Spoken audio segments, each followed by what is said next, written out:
Assalamualaikum warahmatullahi wabarakatuh. Dan inilah perbedaan surga menurut 5 agama di Indonesia. Sebagai manusia yang menjalani hidup dengan beragama, pasti bertanya-tanya bagaimana akhir dari kehidupan. Ada agama yang menerangkan bahwa akhir hidup kita adalah di surga atau neraka. Ada juga yang tidak ada surga dan tidak ada neraka. Bagi yang agamanya menjelaskan akan masuk surga, pasti membayangkan bagaimana bentuk surga atau gambaran surga maupun neraka kelak. Padahal pasti akan jauh berbeda atau lebih indah daripada yang bisa kita bayangkan atau kita gambarkan. Jika beragama Islam, pasti juga ingin mencari tahu bagaimana gambaran surga dalam Islam itu sendiri. Surga dalam agama Kristen, surga dalam agama Yahudi, surga dalam agama Hindu maupun surga dalam agama Buddha. Kelima agama ini ternyata punya definisi arti surga yang berbeda-beda. Nah, berikut ini perbedaan surga menurut 5 agama di Indonesia. Dalam agama Kristen, surga disebut heaven. Dalam agama Yahudi, surga disebut Gan Eden. Dalam agama Hindu, surga disebut swarga. Dalam agama Buddha, surga disebut alam bahagia. Dalam agama Islam, surga disebut Al-Jannah. Yang pertama, kita akan membahas heaven, yaitu agama Kristen. Tujuan akhir hidup menurut agama Kristen hampir sama dengan tujuan akhir hidup menurut agama Yahudi, yaitu adanya kerajaan Tuhan di bumi ini. Yesus Kristus adalah kepala kerajaan itu. Heaven, kerajaan surga, adalah kehidupan kekal yang dijanjikan Yesus kepada orang-orang yang percaya kepadanya.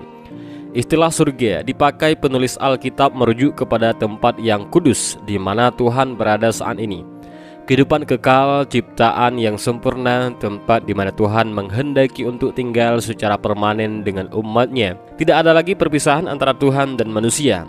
Orang-orang beriman sendiri akan hidup dengan kemuliaan, dibangkitkan dengan tubuh yang baru, tidak ada penyakit, tidak ada kematian, dan tidak ada air mata. Yang kedua, Gan Eden, Yahudi. Sebenarnya bagi orang Yahudi itu tidak ada yang namanya surga atau neraka, dan tempat kembalinya hanya kepada Tuhannya. Tujuan akhir kehidupan menurut agama Yahudi adalah pembaharuan pemerintahan Yahweh atas kerajaan duniawi dengan seorang Mesias duniawi atau utusan Tuhan yang akan datang ke bumi sebagai kepala kerajaan.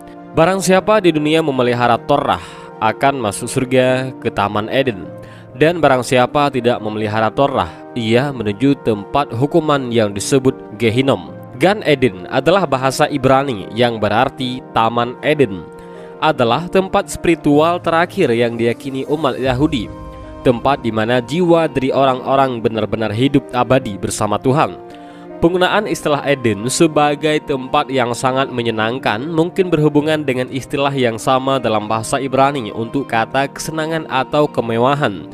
Dijelaskan bahwa Eden merupakan tempat tumbuhnya pohon kehidupan, merupakan tempat yang berlawanan dengan Gehinom ataupun tempat penghukuman terakhir, yakni tempat di mana para pendosa akan mensucikan diri dari dosa-dosa yang mereka lakukan. Yang disebutkan bahwa kebanyakan pendosa tinggal di sini selama 12 bulan, namun para pendosa besar tidak akan pernah keluar. Yang ketiga, swarga, yaitu Hindu. Menurut agama Hindu, surga berasal dari kata swar ataupun cahaya dan ga artinya pergi. Dengan demikian, swarga diartikan dengan pergi menuju cahaya. Mengutip dari Vedanta Upanishad, dijelaskan bahwa surga adalah dunia ketiga yang penuh cahaya, di mana cahaya matahari, bulan, dan bintang tidak ada artinya apa-apa dibandingkan cahaya yang dipancarkan swarga. Surga dalam agama Hindu merupakan suatu tempat sementara bagi jiwa yang penuh dengan pahala, namun belum cukup suci untuk mencapai moksha. Setelah menikmati surga sesuai pahala yang dimilikinya, jiwa tersebut akan kembali mengalami proses reinkarnasi untuk mencapai kesucian jiwa dan mencapai moksha. Kesimpulannya, surga adalah kesenangan sementara, sedangkan kebahagiaan yang sejati adalah moksha, yakni bersatunya Atma ataupun jiwa dan Brahman yang bersifat kekal. Yang keempat, alam bahagia, yaitu agama Buddha. Menurut agama Buddha, alam surga atau alam bahagia juga ada di dunia ini, bukan suatu tempat yang ada di luar dunia. Disebutkan ada 6 tingkat alam surga dan 16 tingkat alam Brahma, serta 4 tingkat alam arupa. Kesemuanya itu adalah merupakan alam yang dapat dicapai seseorang dengan bekal perbuatan baiknya selama menjadi